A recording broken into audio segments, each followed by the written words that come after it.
Hello आप सभी को। तो आज की वीडियो में मैं बात बेसिकली करूंगा रिवीजन स्ट्रेटेजी को लेके, क्योंकि अब टाइम आ गया है कि हम जो मैक्सिमम स्टूडेंट है वो रिवीजन के लिए कर पाएँ। तो इनको मैं तीन पार्ट में डिवाइड कर रहा हूँ। तो आज मैं सिर्फ और सिर्फ इंट्रो दूंगा कि पहले तो आप लोग अगर रिवीजन करने जा रहे हैं तो आपको किन किन बातों का ध्यान रखना है। तो आज की वीडियो में बस वही एक इंट्रो टाइप का होगा। उसके बाद नेक्स्ट जो वीडियो आएगी उसमें मैं बायोलॉजी की स्ट्रेटेजी शेयर करूंगा, उसके बाद केमिस्ट्री और उसके बाद फिजिक्स की। ठीक है। तो आज छोटी वीडियो, ज़्यादा बड़ी नहीं करूंगा, बट ये है आप लोग इसमें ध्यान रखना कुछ पॉइंट्स का जो मैं आप लोगों से शेयर करूंगा, और आप लोगों को ये चीज़ ध्यान में रखनी है अगर आप रिवीजन स्टार्ट करना चाहते हैं। तो चलिए फिर वीडियो शुरू करते हैं। देखिए, सबसे पहली बात और सबसे इंपॉर्टेंट जो होता है रिवीजन करने से पहले आप लोग ये देख लीजिए कि आप लोगों का सिलेबस कंप्लीट हो। अगर आप लोग रिवीजन स्टार्ट करना चाहते हैं तो ये ध्यान में रखना कि आप लोगों ने एक बार सिलेबस पूरा पढ़ लिया हो। रिवीजन का पर्टिकुलर मतलब ही यही होता है कि एक बार सिलेबस पढ़ लिया, अब उसको हम दोबारा से रिवाइज कर रहे हैं।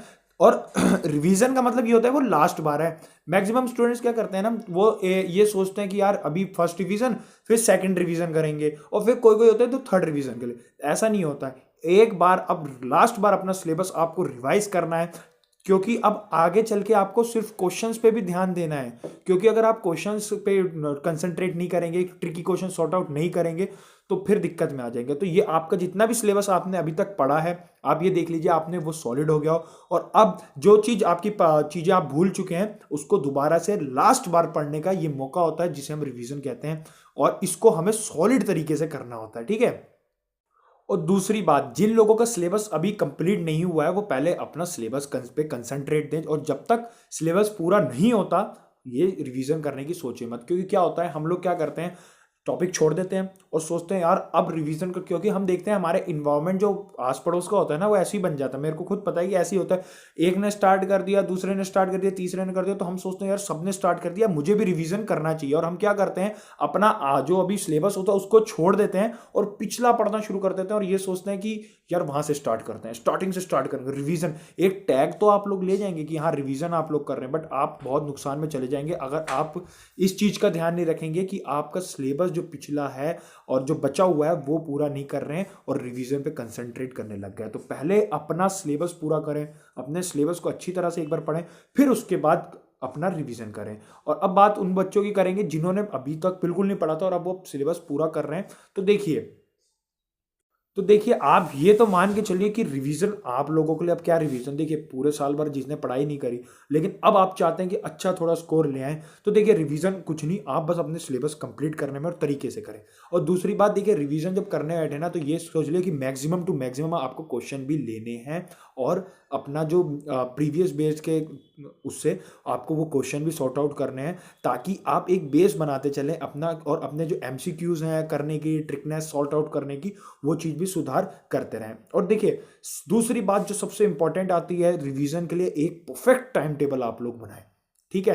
एक पहला सिलेबस पूरा कंप्लीट करने का टाइम टेबल होता है, एक होता है perfect time table for revision, जिसमें आप अपना सब कुछ पार्टीशन डिवाइड कर दीजिए कि आपको इस सब्जेक्ट के इस टॉपिक को इतना टाइम देना है। क्योंकि अब ये लास्ट बार है, उसके बार मौका, बाद में अगर आप सोच रहे हैं एक और मौका मिलेगा तो बहुत गलत थिंकिंग है। ये लास्ट मौका है, तो उसको एक सिस्टमैटिक वे से आप लोगों को करना है। तो जितना सिस्टमैटिक वे से आप करेंगे ना, देखना अगर आप कोई भी काम हो अगर सिस्टमैटिक वे से होता है ना, तो उसको करने में फीलिंग भी आती है और थोड़ा ना अंदर से मन भी करता है कि यार उस चीज़ को हम करें। तो अगर आप सिस्टमैटिक वे से टाइम टेबल को डिवाइड करें, उसके बाद अपनी चीज़ों को समझें कि हाँ आपको किस सब्जेक्ट में सबसे ज़्यादा वीकनेस महसूस हो रही है, उस सब्जेक्ट को अच्छे से रिवाइज करें, और फिर जो आखिरी में जो कुछ टाइम बचेगा उसमें लगातार आपको अब क्वेश्चन ही करने हैं। तो अब देखिए, जितनों ने मजे करने थे, जो भी कुछ करना था, सब काम अब छोड़ो, और सिर्फ रिवीजन का समय है। और जिनका भी सिलेबस कंप्लीट नहीं हुआ है, कूल डाउन रहो, अपना आराम से सिलेबस पूरा करो अपना। अगर आप फेब्रुअरी एंड तक, ये थोड़ा सा भी आगे पीछे हो रहा है, भगाना मत, और किसी की मत सुनना कि मैंने रिवीजन कर दिया। क्योंकि कुछ लोग ऐसे होते हैं जो आगे वाले को डिमोटिवेट करने के लिए तैयार रहते हैं, उनसे कुछ तो होता नहीं है, और जो आगे वाला तरीके से कर रहा होता है ना उसे भी डिमोटिवेट करते हैं। तो आप बस अपना भी पहले, जिन्होंने कुछ नहीं करा ना, अभी पहले सिलेबस पूरा करो अपना। ठीक है। तो इधर उधर ध्यान देने के अलावा आप लोग अपने पढ़ाई पे कंसंट्रेट करो, और जो जितनी ज़्यादा हो सके सेल्फ स्टडी करो, फोकस करो कि आपको अच्छा स्कोर लाना है। किसी की अभी ये मत सुनना कि यार मेरे फ्रेंड ने स्टार्ट कर दिया या मेरे ने कर दिया स्टार्ट तो मैं भी रिवीजन स्टार्ट करूँ। देखिए सबका ब्रेन, सबकी मेंटल एबिलिटी अलग अलग होती है, सबका वे अलग होता है। आप अब अपना जैसे ही सिलेबस पूरा करें ना, उसके बाद एक परफेक्ट टाइम टेबल बना लीजिए और अच्छे से रिवीजन स्टार्ट करें। होप ये करता हूँ कि आप लोगों को समझ आ गई होगी मैंने जो छोटी छोटी आपको बातें बताई कि टाइम टेबल बनाइए और दूसरा अपनी सिलेबस पहले पूरा करें। और ये मत सोचना कि यार थोड़ा लेट हो जाएगा, कोई नहीं, लेट हो जाएगा तो आप ये देखिए कि आप अपनी क्वांटिटी देखिए और क्वालिटी देखिए ना, क्वालिटी कितनी अच्छी लेके जाएंगे आप।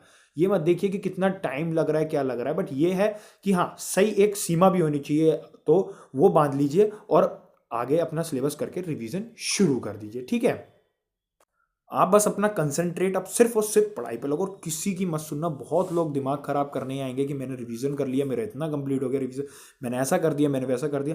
You have to concentrate on your studies और रिजल्ट वाले दिन देख लिया जाएगा, सबको देख लेंगे। ठीक है, तो आप बस सॉलिड तरीके से पढ़ो क्योंकि आप लोगों ने ठान लिया कि we have to prove our self. तो उम्मीद करता हूँ आप लोगों को समझ में आया होगा। बस अपनी पढ़ाई से, अपने रिवीजन से, अपने स्कोर से, अपनी सीट से मतलब रखो, फालतू सबसे दिमाग हटा दो।